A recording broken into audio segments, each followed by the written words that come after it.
आज आम कौन जाना न्यूटन तृतीय गति नियम। आम या पूर्व दीटा गति नियम पढ़ी सारी।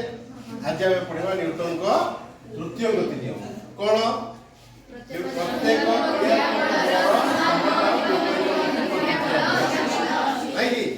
आज गोटे सुंदर गोटे या गोटे सुंदर गोटे छोटिया परीक्षाटा करवा। एटा कौन देखुच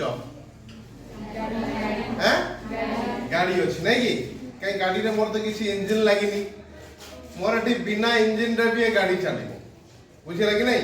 तो गाड़ी बर्तमान मुझे कौन कर देख कौन कर देख समस्ते कौन लगे गोटे बेलून लगे आ गोटे तार पाइप लगे गोटे छोटिया मुहटाए कर बुझीपार कि नहीं।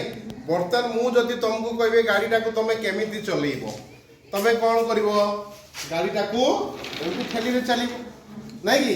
तो मु किंतु एठी वर्तमान ए न्यूटन बाबूंकर तृतीय गति नियम को प्रयोग करी एवं बिना ठेली की मु वर्तमान कौन करी ना गाड़ी चलैबी बुझीपार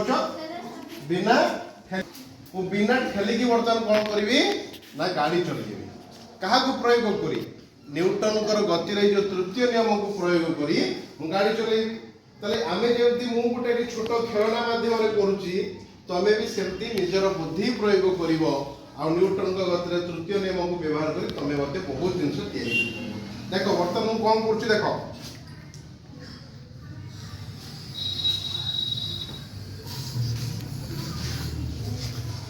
कौन तैयारी कली बेलूनटा को फुंकिली ना कि। बर्तमान मोर एटा होची मोर रास्ता एटा कौन एटा होची मोर रास्ता देखो मु तमरी आगे बर्तमान गाड़ीटा को छाड़ीबी। बर्तमान गाड़ी मु ठेलिनी गाड़ी छाड़देली बर्तमान कौन है कहीं गला बोली भावुच देख आउ थे देख।